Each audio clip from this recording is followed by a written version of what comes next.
కోరహు కుమారులు 84వ కీర్తనలో చాలా అద్భుతమైన విషయాలు వారి నోట పలకడం మనం చూస్తూ వచ్చాం.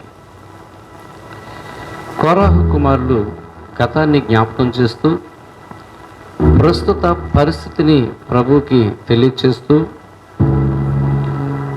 మరొక అవకాశం ఇవ్వగలిగిన దేవుడు అని గుర్తించి మరోసారి మనలను దీవించగలిగిన వాడని నమ్మి ఆ ప్రభువుకి, ఆ దేవునికి మొరపెడుతూ మరికొన్ని గొప్ప సంగతులు, భవిష్యత్తులో జరగబోయే గొప్ప సంగతులు, ఆయన తీసుకోబోయే గొప్ప నిర్ణయాలు ఈ యొక్క 85వ కీర్తనలో తెలియచేయడం మనం చూస్తూ ఉన్నాం. సో మనం ఆలోచిస్తూ ముందుకు వెళదాం, ధ్యానిస్తూ. చూడండి, ఇక్కడ ఏమంటున్నారంటే, యెహోవా నీవు నీ దేశము ఎడల కటాక్షము చూపి ఉన్నావు. ఈ ఆలోచన చాలా సింపుల్గా ఉంటుంది చూడడానికి. నీవు నీ దేశం ఎడల కటాక్షము చూపి ఉన్నావు. ఎవరిది దేశం? ఇజ్రాయేల్ ప్రజలది. ఆ దేశానికి రాజు ఉన్నాడు, దావీదు. కానీ ఈ కోరాహు కుమారులు అన్నారు, నీవు నీ దేశం, నీది, నీవు నీ దేశము ఎడల కటాక్షము చూపించి ఉన్నావు. ఈ ఆత్మీయ స్థాయి ఎంత గొప్పదంటే, మాదేవి లేదు అని చెప్పడం, మాది ఏది కాదని చెప్పడం. ఒకవేళ మాదంటూ ఏదైనా ఉంటే అది నీది. ఈ దేశము నీది, నీవు నీ దేశం ఎడల కటాక్షం చూపించి ఉన్నావు. ఇది ఒక ఆత్మీయ స్థాయి మాట. ఎప్పుడైతే ఇది నాది కాదు అని అనుకుంటామో, ఎవరో ఇచ్చింది అని మనం గుర్తిస్తామో, మనకి ఇచ్చిన వాడే గుర్తు వస్తాడు తప్ప ఇచ్చిన దాని మీద పెద్ద మనకు మనసు ఉండదు. చాలాసార్లు చూడండి, మనం కష్టపడి కొనుక్కుంటే ఆ వస్తువుని చాలా జాగ్రత్తగా చూస్తాం. దాని మీదే మన మనసు ఉంటుంది, దాని మీద మనకు ఆలోచన ఉంటుంది. అది ఎవరో ఊరికినేస్తే, ఎవరో ఊరికినే ఇచ్చారనుకోండి, అందరికీ ఇచ్చిన ఆయన అంత మంచోడండి, అందరికి ఇచ్చాడండి, ఆయన మీద మనసు ఉంటుంది తప్ప ఆ ఇచ్చిన వస్తువుల మీద పెద్ద మనసే ఉండదు. ఊరికినే వచ్చి తీసుకెళ్ళి ఎక్కడో ఇంట్లో పెడతాం. ఒక మంచి వస్తువు మీ అందరికి పంచితే అందరూ తీసుకుంటారు, కానీ దాని మీద పెద్ద మనసే ఉంటుంది, ఎందుకంటే అది ఊరికినే వచ్చింది కాబట్టి. దీని అర్థం ఏంటంటే, దేవుడు ఇచ్చింది ఏదైనా సరే దాని మీద కాదు మన మనసు ఉండాల్సింది, ఇచ్చిన వాని మీద. ఇది ఆత్మీయంలో ఎదిగిన స్థాయి. ఇచ్చిన వాని మీదకి వీళ్ళ మనసు వెళ్ళిపోయింది. ఎవరిది? కోరాహు కుమారుడిది. ఈ దేశం దేవుడే ఇచ్చాడు, కరెక్టే. కానాను దేశాన్ని దేవుడే వాళ్ళకి ఇచ్చాడు. అక్కడున్న కనీనీలందరినీ కూడా, చాలామంది రకరకాలైనటువంటి వ్యక్తుల్ని, అక్కడ ఉన్న వాళ్ళందరినీ ఆయన ఖాళీ చేయించి, ఇది నేను నా పిల్లల కోసం ఇవ్వదలుచుకున్నానని ఆయన ఎన్నో యుద్ధాలు ఆ సమయాల్లో జరిగించి అది వాళ్ళకి ఇచ్చాడు. పొందుకున్న వీళ్ళు ఏ కృతజ్ఞతతో ఉన్నారంటే, ఇది నువ్వు మాకు ఇచ్చావు. చాలాసార్లు మనం తరచుగా చెప్పే కొన్ని మాటలంటే, దేవుడిచ్చాడండి మాకు ఈ స్థలాన్ని, దేవుడిచ్చాడండి మాకు ఈ ఇల్లుని, దేవుడిచ్చాడండి మాకు ఈ వస్తువుని, దేవుడిచ్చాడండి మాకు ఈ పరిస్థితిని. దేవుడిస్తే నీ మనసు ఎక్కడ ఉండాలి? అప్పుడు దేవుని మీద ఉండాలి. ఈ లోకం మీద ఉండదు, ఈ లోకంలో ఉన్న దాని మీద ఉండదు. మీరు పాత నిబంధనలో భక్తుల జీవితాలను చూస్తే వాళ్ళకి ఏమీ తక్కువ లేదు, అన్నీ ఉన్నాయి, సమృద్ధిగా ఉన్నాయి, ఆస్తిపాస్తులు ఉన్నాయి, కలిమి ఉంది, అంతా ఉంది. అన్నీ ఉన్న వాళ్ళు ఎలా ఉన్నారంటే, ఏది నాది కాదన్నట్టుగానే ఉన్నారు. మనం గడిచిన వారాల్లో మనం నేర్చుకుంటూ వచ్చాం. అబ్రహాము లేకపోతే ఇంకొకళ్ళు వాళ్ళు పునాదులు గల పట్టణం వైపు చూస్తూనే బ్రతికారు. ఈ లోకంలో వాళ్ళు పరదేశులుగాను యాత్రికులుగాను బ్రతికారు. అన్నీ ఉన్నాయి వాళ్ళకి, అన్నీ ఉన్నా వాటి మీద వాళ్ళకి మనసు లేదు. వాటిని ఇచ్చిన దేవుని వైపుకి వాళ్ళ మనసు వెళ్ళింది. ఇది వారి యొక్క ఆధ్యాత్మికమైన ఎదిగిన స్థాయికి సూచనగా ఉంది. కోరాహు కుమారులు ఆ స్థాయికి ఎదిగారు. వాళ్ళు ఏమంటున్నారంటే, నీవు మాకిచ్చిన దేశము, నీవు మాకిచ్చిన దేశం ఎడలను కటాక్షము చూపించున్నావు. రెండవగా ఆ వచనంలో, చెరకుపోయిన యాకోబు సంతతిని నీవు వెనుకకు రప్పించి ఉన్నావు. చెరలోకి వెళ్ళిపోయినటువంటి వారిని, చెరలో ఉన్నటువంటి వారిని ఆయన రప్పించాడు. దేవుడు రప్పించాడు. కొన్నిసార్లు మనం కూడా ఆధ్యాత్మికంగా తప్పిపోతే, లేకపోతే చెరలోకి మనం వెళ్ళిపోతే దేవుడే మనం విడిచిపెట్టాడు. కానీ ఏదో ఒక సమయంలో, ఏదో ఒక సందర్భంలో, ఏదో ఒక కారణాన్ని బట్టి ఆయన ఏం చేస్తాడు? మనల్ని రప్పిస్తాడు. ఇప్పుడు చెరలో ఉన్న వాళ్ళకి అసలు ఏ అనుభవం లేదు దేవుని గురించి అనుకుందాం. ఆయన వాగ్దానాన్ని బట్టి ఆయన ఏం చేస్తాడు? రప్పిస్తాడు. ఆయనే రప్పిస్తాడు. యేసుప్రభు ఒక మాట అంటారు, నా తండ్రి ఆకర్షించకపోతే ఎవరు కూడా నా యొద్దకు రారు. ఒక రకంగా చెప్పాలంటే మనందరూ ఐగుప్తు అనే ఒక చెరలో, ఐగుప్తు అనే ఒక వాతావరణంలో పెరిగిన వాళ్ళం. కానీ ఒక సమయంలో దేవుడు ఏం చేశాడు? మనల్ని పిలుచుకున్నాడు. ఒక్కొక్కరిని ఒక్కొక్క రకంగా రప్పించుకున్నాడు, తన దగ్గరికి రప్పించుకున్నాడు. అలా లోకంలో ఉన్న, ఐగుప్తు అనే లోకంలో ఉన్న మనలను ఆయన రప్పించుకుని చేసిన పని ఏంటంటే, మీరు చూడండి తర్వాత చదివితే, నీ ప్రజల దోషమును పరిహరించి ఉన్నావు, వారి పాపమంతయు కప్పివేసి ఉన్నావు. అలా రప్పించిన దేవుడు ఏం చేశాడంటే, మన దోషములన్నీ కూడా పరిహరించాడు, పాపములను కప్పేశాడు. దేవుళ్ళో ఉన్న గొప్పతనం ఏంటంటే, ఆయన ఎలాంటి మనసు కలిగిన వాడంటే, క్షమించేటువంటి మనసు కలిగిన వాడు. ఆయన ఊరికినే పిలవడం కాదు, ఆయన క్షమించే మనసు కలిగి పిలిచాడు. అంత మాత్రమే కాదు, పాపములు ఏం చేశాడంట? కప్పడం అంటే ఏంటి? దాని అర్థం కనబడకుండా ఉండడం. ఇక నేను దాన్ని చూడదలుచుకోవాలా, ఇక నేను దాని గురించి వినదలుచుకోలేదు, ఇక నేను దాని గురించి నేను గుర్తు చేసుకోవాల్సిన అవసరం నాకు లేదు. కప్పడం. చాలాసార్లు మనం కూడా కొంతమందిని క్షమిస్తాం, కానీ వాళ్ళు చేసిన పని అప్పుడప్పుడు మనకేమొస్తుంది? గుర్తు వస్తుంది. ఏమొస్తుంది? ఇంకేమన్నా రావచ్చు. దేవుడు కూడా క్షమిస్తాడు, కానీ ఇక అది గుర్తు చేసుకోవడానికి కానీ చూడడానికి కానీ ఇష్టపడడు. అందుకే దాన్ని ఏం చేస్తున్నాడు? ఆయన కనబడకుండా కప్పేస్తాడు. ఆయన మనల్ని ఊరికినే పిలవలేదు, మనల్ని క్షమించాలని నిర్ణయించుకొని పిలిచాడు. ఆయన మనల్ని ఊరికినే రప్పించలేదు.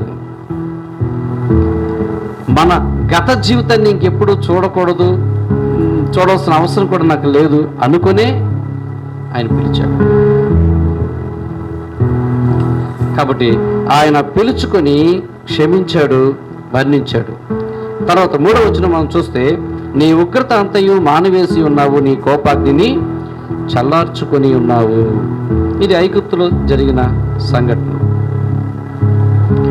ఐగుప్తులో తన పిల్లలను రప్పించుకోవడానికి, తను కోరుకున్న వ్యక్తుల్ని రప్పించుకోవడానికి ఆయన పలు రకాలైనటువంటి భీకరమైన కార్యాలు ఆయన చేస్తూ వచ్చాడు. ఆయన కోపం వస్తే ఎలా ఉంటుందో కూడా ప్రదర్శన చేస్తూ వచ్చాడు ఆయన. ఇక్కడ కోరాహు కుమారులు అంటారు, నీ ఉగ్రత అంతయు మానివేసి ఉన్నావు, నీ కోపాగ్ని అంతా చల్లార్చును. ఓకే, బాగానే ఉంది. అయితే 4వ వచనంలో చూడండి, మా రక్షణకర్తవకు దేవా మా వైపుకు తిరుగుము, మా మీదనున్న కోపము, నీ కోపము చాలించు. మా వైపుకు తిరుగుము, మా మీదున్న కోపం చాలించు అంటే మళ్ళీ ఏమైంది? దావీదు కాలానికి వచ్చేసరికి మళ్ళీ ఏమైంది? ప్రభు వీళ్ళ వైపు తిరగకుండా పక్కకి తిరిగేశాడు. ఎందుకు ఆయన కోపం వచ్చింది అంటే మనకు అర్థమైపోతుంది. మమ్మల్ని రక్షించుము, మా రక్షణకర్తయ్యకు దేవా మా వైపుకు తిరిగిము, మా మీదున్న కోపమును చాలించు. మొత్తానికి మళ్ళీ ఏం జరిగింది? వచ్చిన తర్వాత మళ్ళా ఏదో జరిగింది. రప్పించి క్షమించి, ఇక పాపం విషయంలో నేను మిమ్మల్ని ఎప్పుడు గుర్తు చేసుకోను, నేను మనస్ఫూర్తిగానే మిమ్మల్ని పిలిచాను, ఇక మీ బలహీనతలు బట్టి నేను ఎప్పుడు గుర్తు చేసుకొని కోపం తెచ్చుకునే మనిషిని కాదు, అందుకే నాకు కూడా కనబడకుండా దాన్ని కప్పేసాను అని అంతలా ప్రేమించిన దేవుడు తన ప్రజలను ఒక చోట స్థిరపరిస్తే, వారికి ఒక దేశాన్ని ఇస్తే, కొంతకాలానికి ఏమయ్యారు వాళ్ళు? వచ్చిన తర్వాత మరలా చెడిపోయారు. అది విషయం. వచ్చిన తర్వాత చెడిపోయారు. లేదా మనలో కొంతమంది ప్రభువులో వచ్చిన తర్వాత కూడా కొంతకాలానికి చెడిపోయిన వాళ్ళు, వచ్చిన తర్వాత కూడా తప్పిపోయిన వాళ్ళు లేరా? వచ్చిన తర్వాత కూడా పడిపోయిన వాళ్ళు లేరా? చూడండి, కోరాహు కుమారులు అంటారు ఏమని? మా మీదున్న కోపము చాలించుము, ఎల్లకాలము మా మీద కోపగించదవా, తరతరములు నీ కోపము సాగించదవా, నీ ప్రజలు నీ యందు సంతోషించినట్లు నీవు మరలా మమ్మును బ్రతికింపవా. యెహోవా నీ కృప మాకు కనపరచుము, నీ రక్షణ మాకు దయచేయము. నీవు మరలా మమ్మును బ్రతికించుము అంటే వీళ్ళు మరలా ఏం చేశారు? అది తప్పు చేశారు. వీళ్ళు మరలా పాపం చేశారు. వీళ్ళు మరలా పాపంలో పడిపోయారు. వీళ్ళు మరలా వాళ్ళ వెనకటి జీవితానికి వెళ్ళిపోయారు. కోరాహు కుమారులకి దేవుని గురించి తెలిసిన ఒక గొప్ప విషయం ఏంటంటే, ఆయన మరలా క్షమించగల మనసున్నవాడు. చప్పట్లు కొట్టండి. ఆయన మరలా రక్షించగలిగిన మనసున్నవాడు. ఎవరైతే ఆయన తట్టు తిరిగి, అయ్యా ఒక్కసారి నన్ను చూడు, మా వైపు తిరుగు, జరిగిందేదో జరిగిపోయిందని ఆయన అడిగితే ఆయన ఏం చేస్తాడో కోరాహు కుమారులకు తెలుసు. చూడండి, వాళ్ళు ఎంత జ్ఞానంగా వాళ్ళు దేవుని అడుగుతున్నారంటే 8వ వచనంలో, దేవుడైన యెహోవా సెలవిచ్చిన మాటను నేను చెవిని పెడతాను, ఆయన తన ప్రజలతో తన భక్తులతోనూ శుభవచనము సెలవిచ్చును, వారు మరలా బుద్ధిహీనులు కాకుందురుగాక. ఒకటి, నేను ఆయన మాటను వింటాను, పెడచెవిని పెట్టను. రెండవది, ఆయన మరలా మేము బుద్ధిహీనులు కాకుండా ఉంటాను. ఆయన నోట శుభవచనం వినాలని ఆశపడుతున్నాను. నేను నా ఆలోచనలో దీన్ని ఆర్డర్ పెడతా. ఎలాగంటే, అయ్యా నీ శుభవచనం, మరొక్కసారి నీ శుభవచనం చెప్పు, మేము నీ మాట వింటాము, ఇంకెప్పుడు బుద్ధిహీనులుగా ఉండం. లేదంటే అయ్యాని మేము ఈ మాట వింటాము, నువ్వు ఒక్కసారి నువ్వు శుభం పలుకు, మేము ఇంకెప్పుడు బుద్ధిహీనులుగా ఉండము అని అడుగుతున్నాడు. ఏంటి శుభవచనం? దేవుడు పలికే శుభవచనం ఏమై ఉంటుంది? దీర్ఘాయుష్వా. ఏంటి దేవుడు పలికే శుభవచనం ఏమై ఉంటుంది? నిండు నూరేళ్ళు, చల్లగా, కాకిలాగా, ఇంకేంటి చిలక గోరింకలా, చిలకలాగా గోరింకలాగా. ఏంటి మరి దేవుడు పలికే శుభవచనం ఏంటి? దేవుడు పలికే శుభవచనం ఏంటి తెలుసా? నేను నిన్ను క్షమిస్తున్నానని చెప్పడమే. చప్పట్లు కొట్టండి. దేవుడు నోట వచ్చే శుభవచనం అంటూ ఏదన్నా ఉంటే నేను నిన్ను క్షమిస్తున్నాను అని చెప్పడమే. ఆయన శిలువ మీద యేసు ప్రభు చెప్పిన మాట అదే. తండ్రి వీరేం చేస్తున్నారో వీరికి తెలియదు, వీరిని క్షమించు. అందుకే దీన్ని గుడ్ ఫ్రైడే అన్నారు ఆయన మరణాన్ని. మంచి శుభ శుక్రవారం అన్నారు ఆయన మరణాన్ని. ఆయన చావు మనకెందుకు శుభమైందంటే ఆయన క్షమించాడు. యేసుక్రీస్తు శిలువ మరణము నమ్మిన వారందరికీ శుభవచనమైతే నమ్మనోళ్ళకి ఎలా ఉందో తెలుసది. ఏంట్రా ఆయన బతుకున్నప్పుడు అలా చేశాడంట, ఇలా చేశాడంట, ఇలా బతికాడంట, అలా బతికాడంట, అదంట ఇదంట. 3 మేకులు వేసి కొట్టారు, 3 మేకుల్ని ఆయన ఊడ తీసుకుని రాలేకపోతున్నాడు. సిలువను గూర్చిన వార్త నశించుచున్న వారికి వెర్రితనముగా కనబడుతుంది, నమ్మిన వారికి అది శుభవచనం.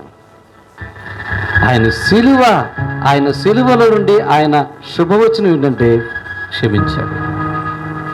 కోరాహు కుమారులు మీకు అర్థమవుతుందా ఎంత లోతుగా దేవుణ్ణి ఆలోచిస్తున్నారో వాళ్ళు, ఎంత లోతుగా భక్తి చేస్తున్నారో, ఎంత లోతుగా దేవుళ్ళో వాళ్ళు ఎదిగారో. ఇది ఎదగడం అంటే, వాళ్ళు ఎదగడం అంటే అది. అయ్యా నీ మాట మేము వింటాము, దయచేసి శుభవచనం పలుకు, ఇంకెప్పుడు కూడా మేము బుద్ధిహీనులుగా ఉండము. తర్వాత చూడండి,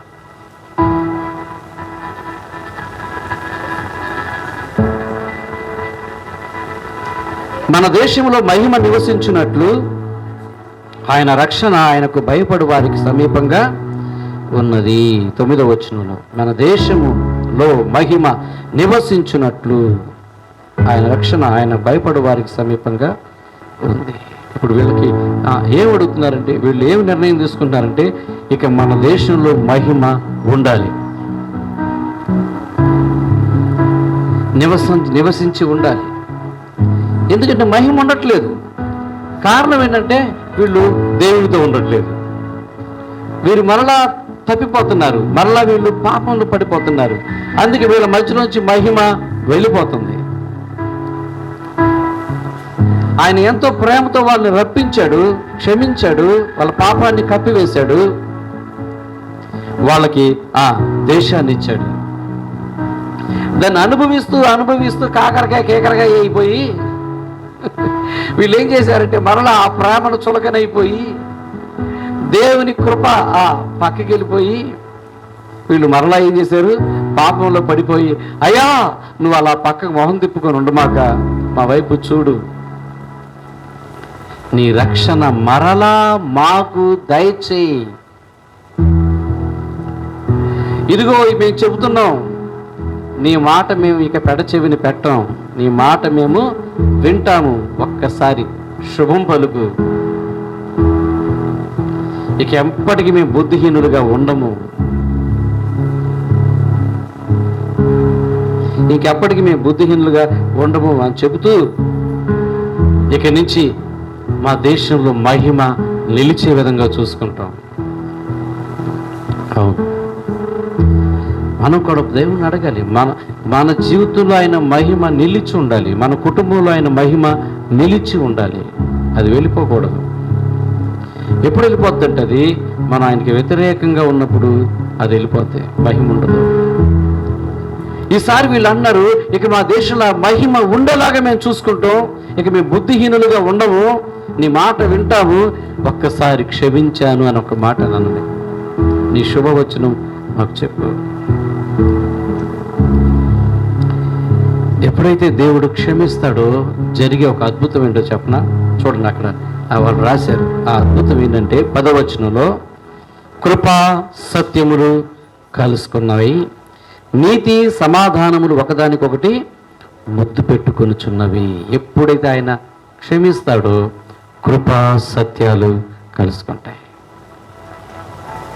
నీతి న్యాయము ఒకటికొకటి ముద్దు పెట్టుకుంటాయి. దేవుడు క్షమించాడు, శుభవచనం పలికాడంటే మరలా మనకి ఏం జరిగినట్టు, మరలా మనం కలిసిపోయినట్టు, తెగిపోయిన బంధం మరలా అతికినట్టు, మరలా మన అందరం కలుసుకున్నట్టు. ఇంకా దీన్ని ఆధ్యాత్మికంగా చెప్పాలంటే ఇదిగో కృపా సత్యములు ఆయన శిలువ మీద కలుసుకున్నాయి. అక్కడి నుంచి ఆయన క్షమాపణ సర్వలోకానికి నమ్మిన వారందరికీ అక్కడి నుంచి క్షమాపణ వచ్చింది. మరలా పాపములో ఉన్న మనిషి ఏమైవ్వగలిగాడంటే దేవునితో కలుసుకోగలిగాడు. పాపి మరలా పరిశుద్ధుడు కాగలిగాడు. పాపి క్షమించబడ్డాడు. మరలా దేవుని చేయి పట్టుకోగలిగాడు. దేవునితో సంధించగలిగాడు. కృపా సత్యములు కలుసుకున్నాయి. నీతి న్యాయములు ఒకదానితో ఒకటి ముద్దు పెట్టుకున్నాయి. అంటే వాళ్ళ వేయాలి యూదుల సాంప్రదాయం ప్రకారంగా అలాగా. ఎందుకంటే వాళ్ళకి పవిత్ర ముద్దు పలకరింపుతో సమానం. ఉదాహరణకి నన్ను సీన్ ఒకసారి రా, మీకు ఉదాహరణ చెప్తా.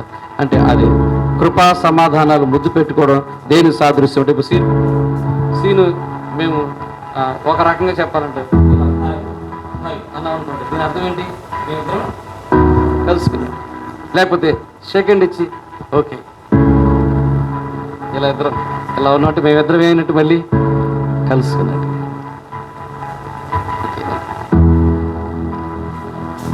నీతి సమాధానాలు దేవునితో మనకు ఆ బంధం మరలా ఏమైంది? కలిసింది. కృపా సత్యములు కలుసుకున్నాయి. నీతి సమాధానాలు ఒకరితో ఒకరు ముద్దు పెట్టుకున్నారు. కలుసుకోగలిగాం. ఎప్పుడు కలుసుకోగలుగుతాం తెలుసా? క్షమించినప్పుడు కలుసుకోగలుగుతాం. క్షమాపణ పొందుకోగలిగినప్పుడు మనం కలుసుకోగలుగుతాం. తప్పు చేసిన ఆదామావులు కలుసుకోలేకపోయారు. ఒకరోజు దాక్కున్నారు. మేము ముందుకు రాలేము, మేము బయటికి రాలేము, మేము ముఖం చూపించలేము. ఏమైంది? నాకు అర్థమైంది, మీరు తప్పు చేశారు కదా. తప్పు చేయడం అనేది ఒకవేళ మానవునిగా మనకు సహజం. ఆ పరిస్థితి ఒక్కోసారి తప్పదు అని అనుకుంటే మనకున్న మరొక అవకాశం, కలుసుకునే అవకాశం ప్రభుని వేడుకోవడమే. ఇది ఎంత బాగుండాలంటే ఆయన తిరిగేలాగా ఉండాలి. ఈడు అట్టగంటాడు, ఈడు మాటలు నమ్మకూడదు అనుకుంటే తిరుగుతాడా? అది విషయం మనం గమనించాలి. ఓ సిద్ధేనా అడగడమేనా, క్షమించాయా తిరుగు అంటే తిరగడు ఆయన. తెలుసు ఆయనకి ఈ నిజం చెప్తున్నాడు, ఈ ఉత్తి మాటలు చెప్తున్నాడు ఆయన తెలుసు. అందరికీ తిరగడు ఆయన. ఇటు తిరిగాయా మరలా మమ్మల్ని రక్షించండి అలాగా అనేం రాడు. తెలుసు పిలిచేవాడు ఎట్ట పిలుస్తున్నాడో, అడిగేవాడు ఎట్ట అడుగుతున్నాడో ఆయన తెలుసు. అడిగే విధానంలోనే మనకు తెలిసిపోద్ది. చూసారా, వీళ్ళు ఏమంటున్నారంటే దేవుణ్ణి, అయ్యా ఇక్కడి నుంచి నీ మాట మేము వింటాము, నువ్వు శుభవచనం పలుకు, క్షమించాను అని పలుకు, ఇక మేము ఎప్పుడు కూడా బుద్ధిహీనులుగా ఉండము. అప్పుడు వాళ్ళకి అర్థమైంది, ఎస్ ఆయన క్షమిస్తే మరలా కృపా సత్యములు కలుసుకుంటాయి, నీతి న్యాయములు ముద్దు పెట్టుకుంటాయి. తర్వాత మనం చూస్తే 11వ వచనంలో, భూమిలో నుండి సత్యము మొలుచును, ఆకాశంలో నుండి నీతి పారచూచును. కలుసుకుంటే ఏమవుతుందంటే భూమిలో నుంచి ఏం మొలుస్తుంది? సత్యం మొలుస్తుంది. ఎప్పుడైతే యేసు ప్రభు వారు కలువరి శిలువ మీద ఆయన మరణించాడో, మానవుల యొక్క పాపముల కొరకు ఎప్పుడైతే ఆయన మరణించాడో, ఆయనే మొట్టమొదటి మొలిచిన సత్యము అని మనం చెప్పచ్చు. ఎందుకంటే ప్రపంచంలో చనిపోయిన సమాధిలో నుంచి తిరిగి లేచి సజీవుడిగా బ్రతికే ఉన్న ఒకే ఒక్క మనిషి యేసు ప్రభు వారు. చప్పట్లు కొట్టండి. ఆయన మాయమైపోలేదు, ఆవిరైపోలేదు. తిరిగి లేచిన వాడు అందరికీ కనబడ్డాడు, మాట్లాడాడు, 40 రోజుల పాటు తిరిగాడు. అందరూ చూస్తున్నా ఏదో బస్సు ఎక్కి వెళ్ళినట్టుగా అలా పైకి వెళ్ళి మేఘాల మీద నుంచి ఆయన వెళ్ళిపోయాడు. మళ్ళీ వస్తాను అని చెప్పి వెళ్ళాడు.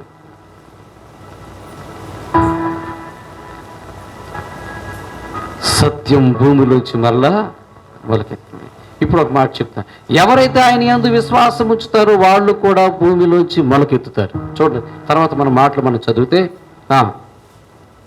భూమిలో నుండి సత్యము మొలుచును, ఆకాశంలో నుండి నీతి పారజుచును, యెహోవా ఉత్తమమైన దానిని అనుగ్రహించును, మన భూమి దాని ఫలము ఇచ్చును. నీతి ఆయనకు ముందు నడుచును, ఆయన అడుగు జాడలది నడుచును.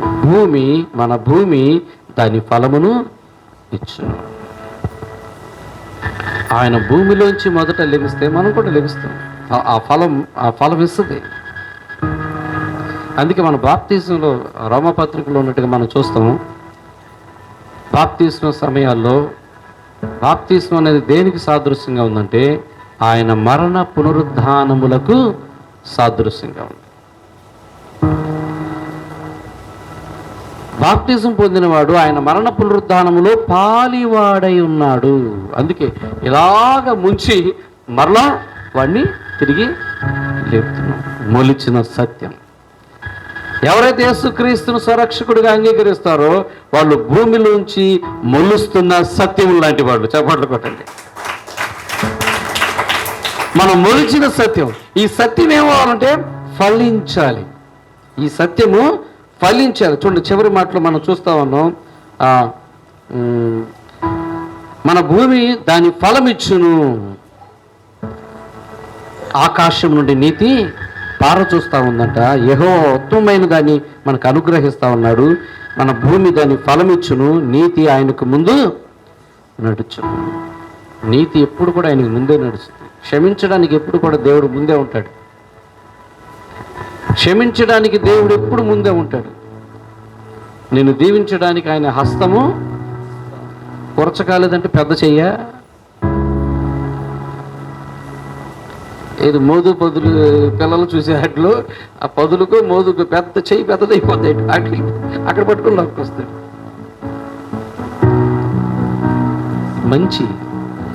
మంచి చేయడు ఆయన చెయ్యి కొరచకాలేదు అంటే దాని అర్థం ఆయన మంచి చేయడానికి ఎప్పుడు ముందు ఉంటాడు.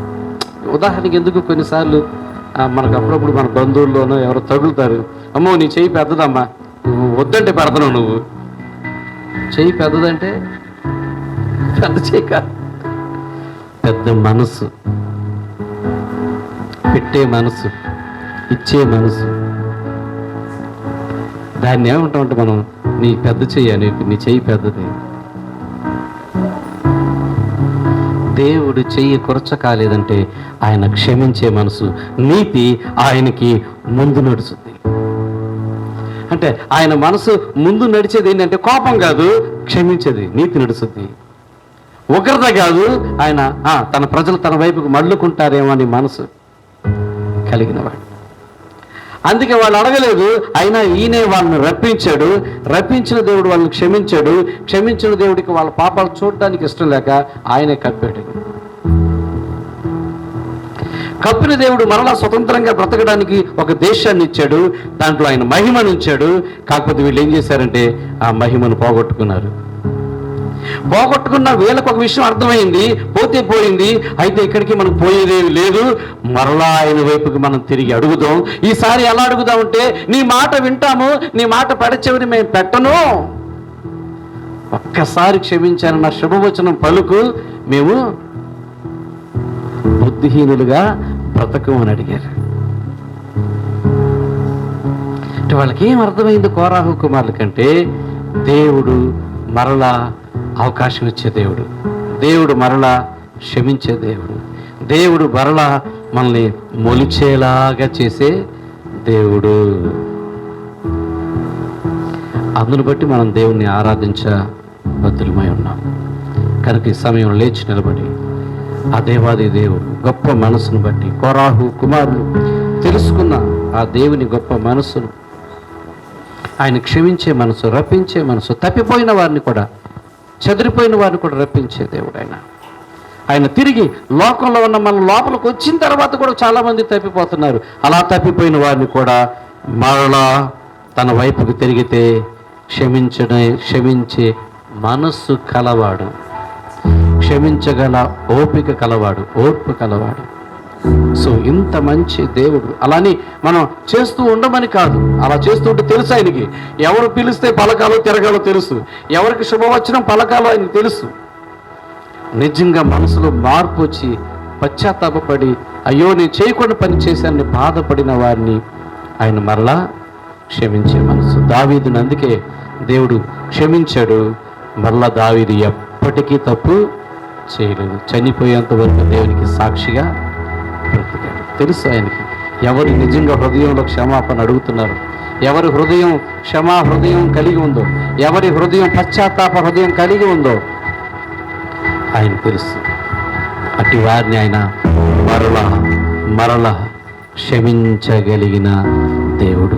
అందుని బట్టి మనం దేవుణ్ణి ఆరాధిద్దాం, దేవుని స్తుతిద్దాం. అందరం కూడా